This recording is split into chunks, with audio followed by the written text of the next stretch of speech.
രാത്രി 7:15 ഈ എടവണ്ണപ്പാറയുള്ള ബ്ലോക്കാണത്. കണ്ടോളി, എവിടുന്നൊക്കെ വരികയാണ് വണ്ടികൾ. ഇതാണ് എളമർ റോഡ്. എളമർ റോഡ് നോക്കാണ് വണ്ടി വരിക്കിങ്ങനെ നിൽക്കുക. അതേമാതിരിക്ക് അരീക്കോട് റോഡ്, അവിടെ കൊണ്ടോട്ട് റോഡ്, വായക്കാട് റോഡ്. ഇതിനിടയിൽ കണ്ടില്ലേ സെക്യൂരിറ്റി കുഴങ്ങാണ്.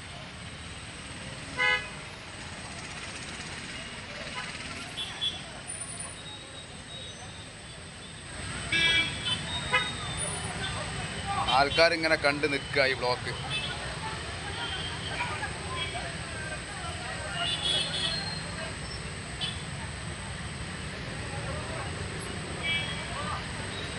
നമ്മുടെ എടവണ്ണപ്പാറയുള്ള കുറേ ആൾക്കാർ സഹകരിക്കുന്നുണ്ട്. പിന്നെ സെക്യൂരിറ്റി പോലീസുകാരെ നല്ല ചൂടിലാണ്. ഒരാകെ ചൂടാൻ തുടങ്ങി ഞങ്ങൾ.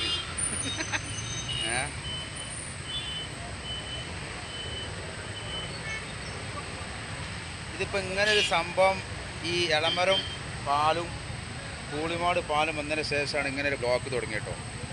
അതിന് മുമ്പ് ഇവിടെ അങ്ങനെ സംഭവങ്ങളേ ഇല്ല. നല്ല സുഖം വണ്ടികൾ പോകാൻ. ഇത് അക്കരെ ഭാഗത്തുനിന്ന് പല ഭാഗങ്ങളിൽ നിന്നും വണ്ടികൾ വന്ന് എടവണ്ണപ്പാറ എന്ന് പറഞ്ഞാൽ ചെറിയൊരു ഇടുങ്ങിയ റോഡാണ്, വലിയ വീതിയില്ലാത്ത റോഡാണ്. അപ്പോൾ സംഭവത്തിൽ എന്താ വെച്ചാൽ എല്ലാ ഭാഗത്തുനിന്ന് വണ്ടി വന്ന് ഇവിടെ അങ്ങോട്ട് കുടുങ്ങാണ് വണ്ടി. ഇപ്പോൾ ആകെ ചൂടിലാണ്. ഇപ്പോൾ ഏതാണ്ട് കഴിഞ്ഞിട്ടോ. ഇനിയിപ്പോൾ കുറച്ച് ഞാൻ വീണ്ടും വരും. ഇവിടെ എന്താ പറയുക, ഇത് എല്ലാവർക്കും വാശിയാണ്. എനിക്ക് ആദ്യം എത്തണം എന്നുള്ളൊരു വാശിയാണ്. ഏതായാലും 2023 അവസാനത്തെ വീഡിയോ ആട്ടത്. 2023 അവസാനത്തെ വീഡിയോ ആയിട്ടാണ് ഞാൻ ഈ വീഡിയോ വന്നത്. ഈ വീഡിയോ എല്ലാവരും ഷെയർ ചെയ്യണം. എടവണ്ണപ്പാറിനെ കുറിച്ച് ഈ വീഡിയോ എല്ലാവരും ഈ വാട്സപ്പിൽ ഫേസ്ബുക്കിൽ എത്തണ്ടോ.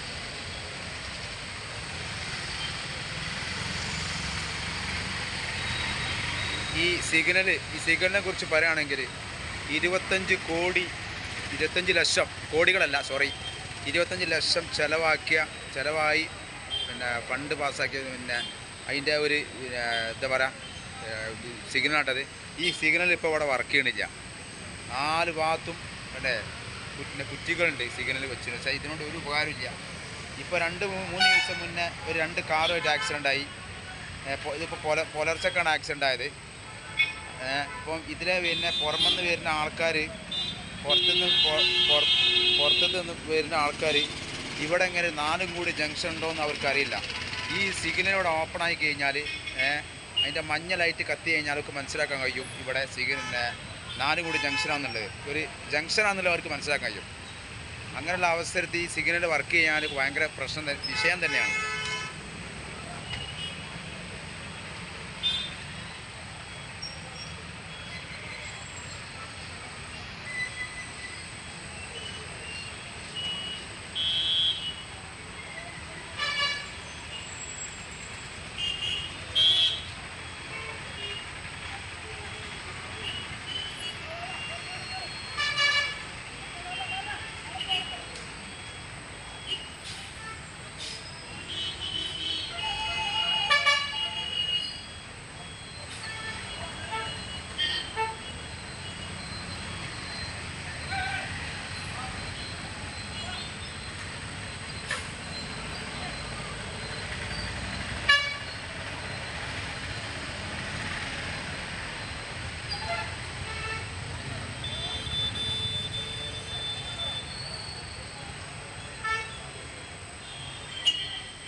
ജുനേദേ യോനേദേ ഇവിടെ വാ